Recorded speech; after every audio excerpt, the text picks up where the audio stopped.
Hello नमस्ते। नमस्ते, हजुरको शुभ नाम? मेरो नाम राजनारायण शाह। म हजुरलाई चाहिँ केही क्वेसनहरू सोध्छु, त्यसको प्रश्नहरू दिनु है त। हुन्छ। जस्तै तपाईँको देश या म मेरो देश नेपालमा बसिरहँदा चाहिँ तपाईँलाई चाहिँ के कुरामा चाहिँ खुसी लाग्छ र के कुरामा चाहिँ दुःख लाग्छ त? मेन कुरा यो हो, खुसीको कुरा यो हो कि मान्छे जहाँ जन्मेको हुन्छ त्यही त्यसको लागि राम्रो हुन्छ। चाहे सहरमा हो या गाउँ हो, जुन देशमा जन्मेपछि त्यही त्यसको लागि त्यही राम्रो हुन्छ।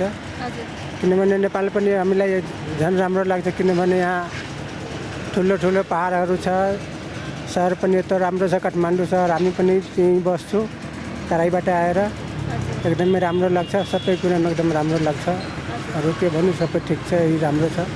अनि दुःख चाहिँ के कुरामा लाग्छ? दुःख त मलाई केही कुराको दुःख छैन, केहीको दुःख छैन। सही हो। जस्तै अब आम नेपाली जीवनले चाहिँ हुन्छ नि कसरी गुणस्तर बनाउन सकिन्छ होला त आफ्नो जीवनलाई? अब आफ्नो जीवनलाई नेपालीले केही गुणस्तर, अब आफ्नो जीवनलाई त केही रोजगार गरेर व्यवसाय गरेर। सरकारले चाहिँ के गर्नुपर्छ जस्तो लाग्छ तपाईँको विचारमा? अब सरकारले त गरिबी हटाउन लागि पहिले मान्छेहरूलाई रोजगार दिनुपर्छ। अब ठुलो ठुलो कारखानाहरू आएपछि मान्छेको त्यसमा काम लाग्छ, रोजगार पाउँछ युवाहरू।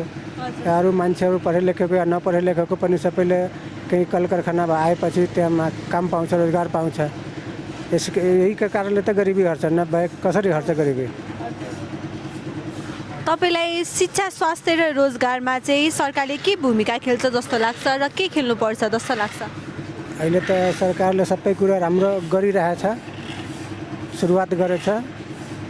अब पछि झन् राम्रो होला। अहिले त एकदम राम्रो छ। शिक्षामा पनि हाम्रो बालबच्चा पनि यही ललितपुरको सरकारी स्कुलमा पढिरहेछ, यहाँ पनि एकदम राम्रै छ।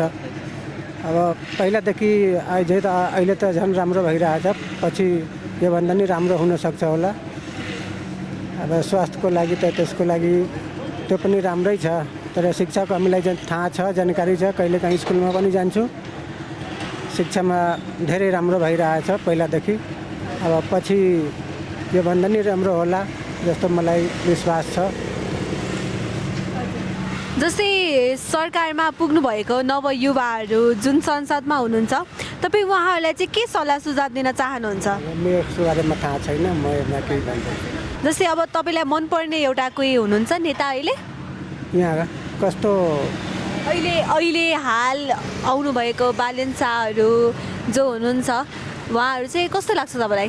बालेन शाह त एकदमै राम्रो लाग्छ। अनि कतिजना त म फेसबुकमा हेर्छु, कतिजना भन्छ नि बालेन शाहले यस्तो इन्डियाको नेपालको जग्गाको बारेमा भनेछ नि कि नेपालको जग्गा छ इन्डियाले मिचेछ, इन्डियाको जग्गा नेपालले मिचेछ। त्यस्तो कुरामा धेरै मान्छेहरू बोलिरहेछ, म पनि मोबाइलमा हेरेको। तर यस्तो बालेन शाहले किन भनेछ भने उहाँको सोच के छ, तर मान्छेहरूको सोच के छ, त्यसमा धेरै फरक छ नि। अब उहाँले के सम्झेर यस्तो बोल्नुभएछ? हामीहरूको सोचभन्दा उहाँको सोच त धेरै अगाडि हुन्छ नि। अब पछि के हुन्छ यसको बारेमा त्यो त उहाँलाई थाहा होला, केही सोचेर यस्तो बोले होला। यसको बारेमा बालेन शाहलाई कसैले नराम्रो भन्छ त्यस्तो भन्नु पर्दैन, किनकि उहाँको सोच अनि हामीको सोचमा धेरै फरक छ।